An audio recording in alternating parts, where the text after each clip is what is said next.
कथा 1 प्रोफेसर भाग 1 12 वाजत आले होते तरी रेश्मा आणि मनीषा अजून झोपूनच होत्या. सकाळची 2 लेक्चर्स चुकणार याची त्यांना रात्रीच खात्री झाली होती. आता हे नेहमीच झालं होतं. सकाळी लेक्चर असलं की ते हमखास चुकत होतं. त्याचं कारणही तसंच होतं. रात्रभर दोघी भीतीपोटी जाग्याच असायच्या. धडकी भरवणारे विचित्र आवाज थांबले की त्यांचा डोळा लागायचा आणि मग थेट 11-12 वाजता जाग यायची. खरं तर ती खोली भाड्याने घेऊनच त्यांची चूक झाली होती.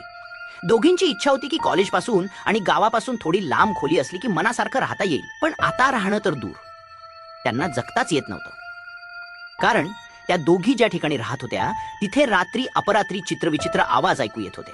दूरवर कोणीतरी रडत असल्याचा भास होत होता. भयान शांततेत कुत्री ओरडण्याचा आवाज, वाऱ्याचा आवाज येणं इथपर्यंत ठीक होतं. पण एका बाईच्या रडण्याचा आवाज त्यांना सहन होत नव्हता. तो आवाज त्यांना शांत बसू देत नव्हता. मिनिटाला त्यांची भीती वाढवत होता. याबद्दल त्यांनी घरमालकाकडे तक्रार केली होती पण त्याने दुर्लक्ष केलं होतं. तुम्हाला भास होत असतील असं सांगून तो हात झटकत होता. दोघींचा नाईलाज होता. त्या खोली सोडून जाऊ शकत नव्हत्या. खूप शोध घेतल्यानंतर त्यांना मनासारखी खोली मिळाली होती आणि खोली हातातून जाऊ नये म्हणून त्यांनी आधीच 6 महिन्यांचं भाडं दिलं होतं. पण रात्री येणारे आवाज ऐकून त्या भीतीने थरथरू लागल्या होत्या. त्यांची खोली गावापासून दूर निलगिरीच्या जंगलात होती. आजूबाजूला नारळाची आणि आंब्याची झाडं होती. दिवसा हा परिसर सुंदर वाटायचा पण रात्री तोच परिसर भयावह बनायचा. प्रोफेसर भाग 2 दारावरची बेल वाजू लागली तशा दोघी जाग्या झाल्या. मनीषाने उठून दरवाजा उघडला. समोर तिची मैत्रीण मधू उभी होती. अजून झोपलायसा?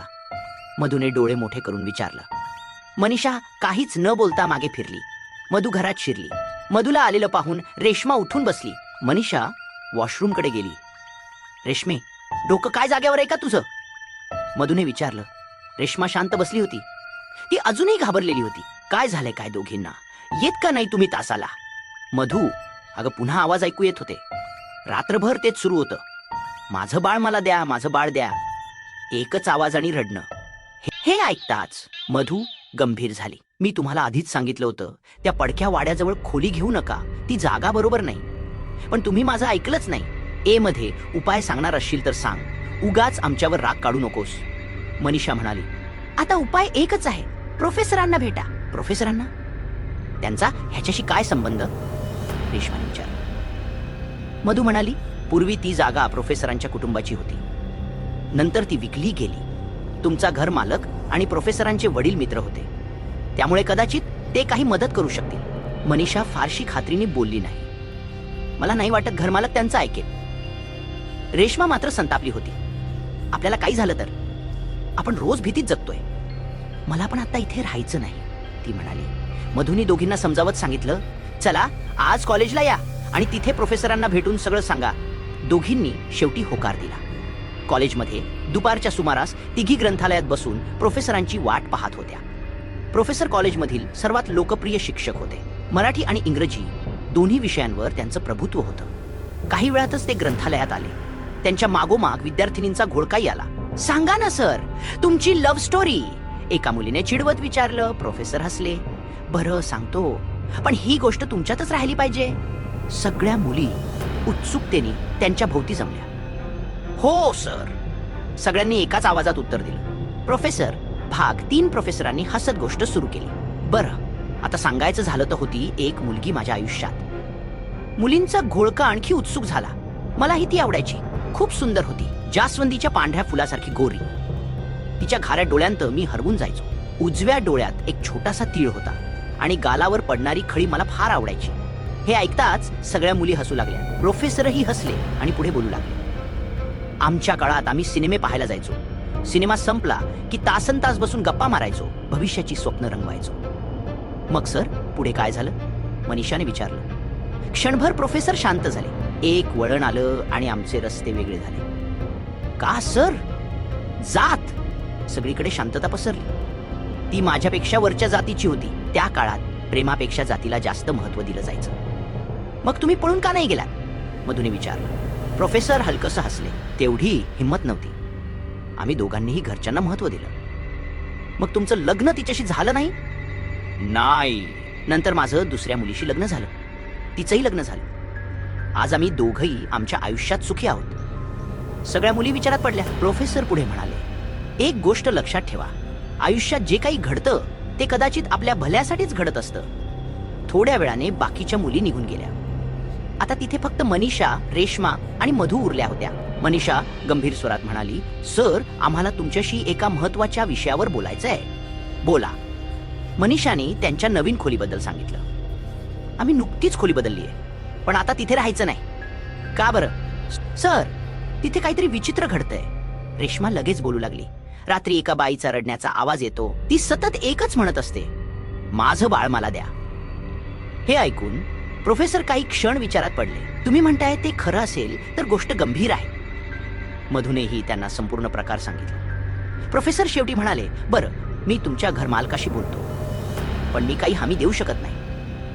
तिघींनाही थोडा दिलासा मिळाला. त्या रात्री मधूने ठरवलं की आज तीही त्यांच्या खोलीत राहणार. रात्र होत गेली तसं वातावरण बदलू लागलं. आजूबाजूला भयान शांतता पसरली. निलगिरीची झाडं वाऱ्याने हलत होती. रातकिड्यांचे आवाज येत होते. रेश्माच्या अंगावर काटा आला होता. मनीषा मात्र विचारात होती. तिला त्या रडणाऱ्या बाईचं रहस्य उलगडायचं होतं. आणि मग मध्यरात्री पुन्हा तोच आवाज घुमला, माझं बाळ मला द्या, माझं बाळ मला द्या. रेश्मा किंचाळली.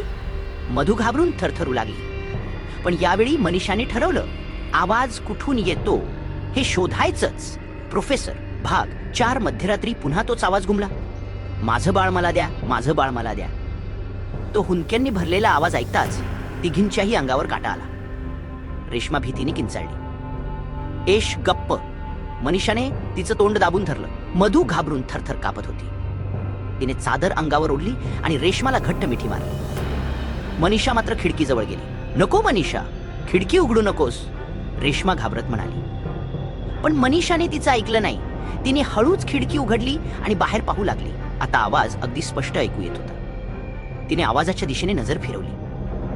दूर अंधारात पडका वाडा दिसत होता. वाड्याच्या एका खांबाजवळ काहीतरी हलताना दिसलं. मध्ये, इकडे ये, काहीतरी दिसतंय. मधू धाडस करून तिच्याजवळ आली. दोघी डोळे बारीक करून पाहू लागल्या. अचानक मधू मागे सरकली. मनीषा, कोणीतरी बसलंय तिकडे. रेश्माही घाबरत जवळ आली. कुठे? समोर, त्या खांबाला धरून. तीनही जणी एकटक पाहू लागल्या.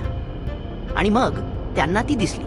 एक बाई, फाटकी साडी नेसलेली, केस विस्कटलेले, डोकं खाली झुकलेलं. ती हलकेच पुढे मागे होत रडत होती आणि पुन्हा पुन्हा एकच वाक्य म्हणत होती, माझं बाळ मला द्या, माझं बाळ मला द्या. तो आवाज ऐकून रेश्माच्या डोळ्यात पाणी आलं. खिडकी बंद कर, मला खूप भीती वाटते. मनीषा मात्र अजूनही त्या बाईकडे पाहत होती. रेश्मा, नीट बघ, ती भूत नाही. मग काय आहे? कोणीतरी जिवंत बाई आहे. जिवंत बाई रात्री 12 वाजता तिथे काय करते? त्या प्रश्नाचं उत्तर मनीषाकडेही नव्हतं. काही क्षणांनी ती बाई अचानक अंधारात नाहीशी झाली. आवाजही बंद झाला. सगळीकडे पुन्हा भयान शांतता पसरली. मनीषा संतापली. तुम्ही दोघी गोंधळ केला नसता तर मला अजून दिसलं असतं. रेश्मा मात्र ठाम होती. मला खात्री आहे तो भूताटकीचा प्रकार आहे. मधूही तिच्याशी सहमत होती. पण मनीषाने निर्णय घेतला, आजच त्या वाड्यात जाऊन सत्य शोधायचं. ती उठली आणि खोली बाहेर पडली. रेश्मा आणि मधू घाबरल्या, पण शेवटी त्यांनीही तिचा हात धरला आणि तिघी त्या भयावह पडक्या वाड्याकडे चालू लागल्या. प्रोफेसर भाग 5 तिघींचे हात थरथरत होते, पण मनीषा थांबायला तयार नव्हती. मला पाहायचंच आहे ती बाई कोण आहे. रेश्मा आणि मधू तिच्या मागे चालत होत्या. वाड्याभोवतीची झाडी इतकी दाट होती की चंद्रप्रकाशही नीट पोचत नव्हता. रातकिड्यांचे आवाज आणि वाऱ्याची सळसळ वातावरण आणखी भयानक करत होती. हळूहळू त्या वाड्याच्या मुख्य दरवाजापाशी पोहोचल्या. समोर काळाकुट्ट अंधार पसरला होता. काही क्षण तिघी तिथेच उभ्या राहिल्या. कोणाचाही आत जाण्याचा धीर होत नव्हता. शेवटी मनीषाने एक पाऊल पुढे टाकलं. तेवढ्यात माझं बाळ दे, माझं बाळ दे. एक कर्कश किंकाळी अंधारातून घुमली आणि अचानक एका सावलीने मनीषाचा हात घट्ट पकडला. आ! तिघींची एकच किंकाळी फुटली. समोर उभी होती एक भयानक म्हातारी. तिचे विस्कटलेले पांढरे केस वाऱ्यात उडत होते. लाल भडक डोळे संतापाने भरलेले होते. तिचा चेहरा सुरकुत्यांनी व्यापलेला होता. ती मनीषाचा हात घट्ट पकडून सतत ओरडत होती, माझं बाळ मला दे, माझं बाळ मला दे. रेश्मा अक्षरशः रडू लागली. मधूला काय करावं ते सुचत नव्हतं. मनीषा घाबरली होती, पण तरीही ती त्या म्हातारीकडे बारकाईने पाहत होती.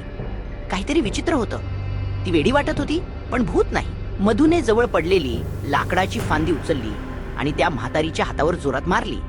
फटका बसताच म्हातारी किंचाळली. मनीषाचा हात सुटला. तिघी जीवाच्या आकांताने पळू लागल्या. रेश्मा आणि मधू थेट खोलीकडे धावत सुटल्या. पण मनीषा काही अंतरावर थांबली. तिला एक गोष्ट खटकत होती. ती म्हातारी त्यांच्या मागे आली नव्हती. उलट ती पुन्हा वाड्याच्या आत गेली होती. मनीषा एका झाडामागे लपून बसली. काही वेळाने तिला दूर एक दिवा दिसला. काळा बुरखा घातलेली एक व्यक्ती हातात कंदील घेऊन वाड्याकडे येत होती. ती व्यक्ती सरळ वाड्यात शिरली. मनीषा श्वास रोखून पाहत राहिली. काही मिनिटांनी ती व्यक्ती बाहेर आली. ती जवळून जाताच मनीषाचे डोळे विस्फारले, कारण त्या व्यक्तीचा चेहरा तिला ओळखीचा होता. तो दुसरा कोणी नसून प्रोफेसर होते. मनीषाच्या पायाखालची जमीन सरकली. रात्रीच्या अंधारात प्रोफेसर त्या वाड्यात काय करत होते? त्या म्हातारीचा आणि प्रोफेसरांचा काय संबंध होता? आता रहस्य आणखी गडद झालं होतं. प्रोफेसर भाग 6. मनीषा खोलीवर परत आली तेव्हा रेश्मा आणि मधू तिची वाट पाहत होत्या. मनीषा, तू ठीक आहेस ना? रेश्मा धापा टाकत विचारू लागली. मनीषाने शांतपणे मान हलवली. ती अजूनही विचारात हरवलेली होती. किती भयानक होती ती म्हातारी. मधू म्हणाली, आता तरी विश्वास बसला ना? हा काहीतरी भुताटकीचा प्रकार आहे. मनीषा काही क्षण शांत राहिली. मग ती हळू आवाजात म्हणाली, नाही, तो भुताटकीचा प्रकार नाही. दोघी तिच्याकडे आश्चर्याने पाहू लागल्या. काय म्हणायचं आहे तुला? मधूने विचारलं. मनीषा गंभीर झाली. मी त्या वाड्याजवळ थांबले होते आणि मी एक व्यक्ती वाड्यात जाताना पाहिली. कोण? रेश्मा घाबरत म्हणाली. आपल्याला ओळखीची व्यक्ती. कोण आहे? दोघींचा एकाच वेळी प्रश्न आला. मनीषाने खोल श्वास घेतला. प्रोफेसर. क्षणभर खोलीत शांतता पसरली. रेश्मा आणि मधू स्तब्ध झाल्या.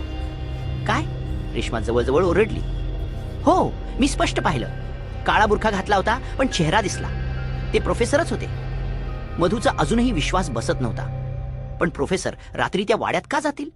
हेच मला शोधायचं आहे, मनीषा म्हणाली. त्या रात्री तिघींनाही नीट झोप लागली नाही. सकाळ होताच त्या कॉलेजला गेल्या. संपूर्ण वेळ त्यांचं लक्ष फक्त प्रोफेसरांकडे होतं. दुपारी लेक्चर संपल्यावर मनीषाने त्यांना थांबवलं. सर, आम्हाला तुमच्याशी बोलायचं आहे. प्रोफेसर हसले. बोला. मनीषाने सरळ प्रश्न विचारला. काल रात्री तुम्ही त्या पडक्या वाड्यात गेला होता का? प्रोफेसरांच्या चेहऱ्यावरील हास्य क्षणात नाहीसं झालं. त्यांच्या डोळ्यांत एक वेगळीच चमक दिसली. काही क्षण ते काहीच बोलले नाही. मग शांत आवाजात म्हणाले, तुम्ही त्या वाड्यात गेला होता? हो. आणि तुम्ही तिला पाहिलंत? मनीषा, रेश्मा आणि मधू एकमेकींकडे पाहू लागल्या.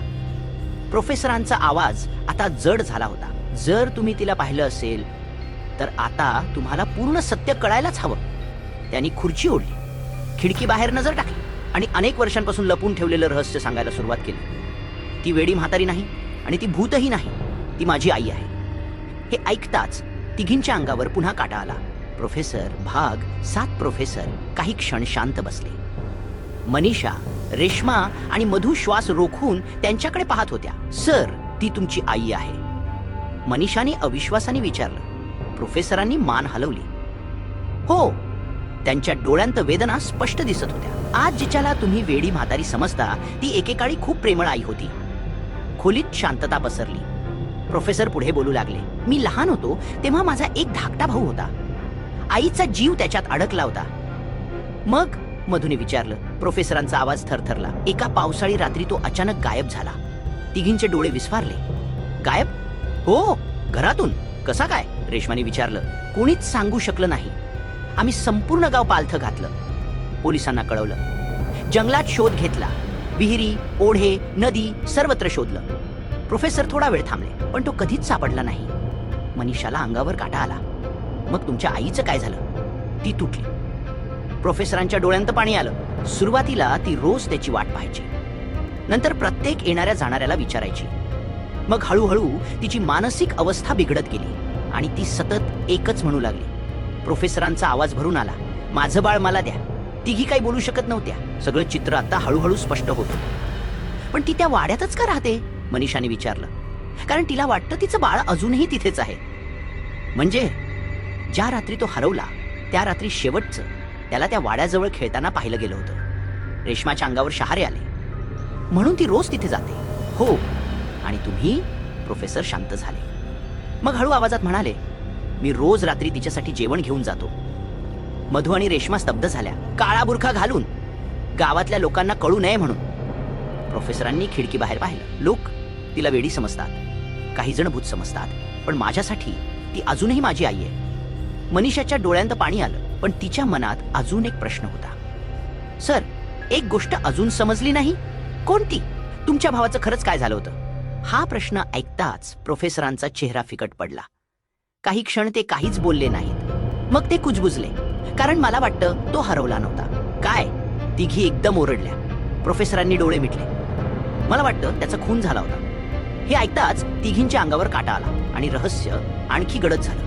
कथेचा शेवट प्रोफेसरांनी भावाच्या मृत्यूबाबतचा संशय व्यक्त केल्यानंतर मनीषा, रेश्मा आणि मधू यांनी त्या जुन्या घटनेचा अधिक तपास करण्याचा निर्णय घेतला. मात्र काही दिवसांच्या शोधानंतरही कोणताही ठोस पुरावा सापडला नाही. प्रोफेसरांची आई अजूनही त्या वाड्याजवळ जाऊन आपल्या हरवलेल्या बाळाची वाट पाहत होती.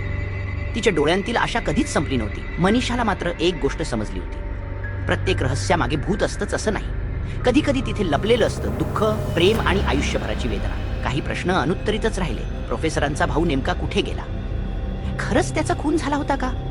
की तो अजूनही कुठेतरी जिवंत होता? ह्या प्रश्नांची उत्तर कोणालाच मिळाली नाहीत. पण त्या रात्रीनंतर वाड्याची भीती मात्र संपली होती. कारण आता त्यांना कळलं होतं की तिथे भूत नव्हतं, तिथे एका आईची तगमग होती. समाप्त. कथा आवडली असेल तर व्हिडिओला लाईक करा, चॅनल सबस्क्राईब करा आणि बेल आयकॉन नक्की दाबा. तुम्हाला या कथेचा कोणता भाग सर्वात जास्त आवडला ते कॉमेंटमध्ये नक्की सांगा. पुन्हा भेटूया अशाच एका नवीन रहस्यमय आणि थरारक कथेसोबत.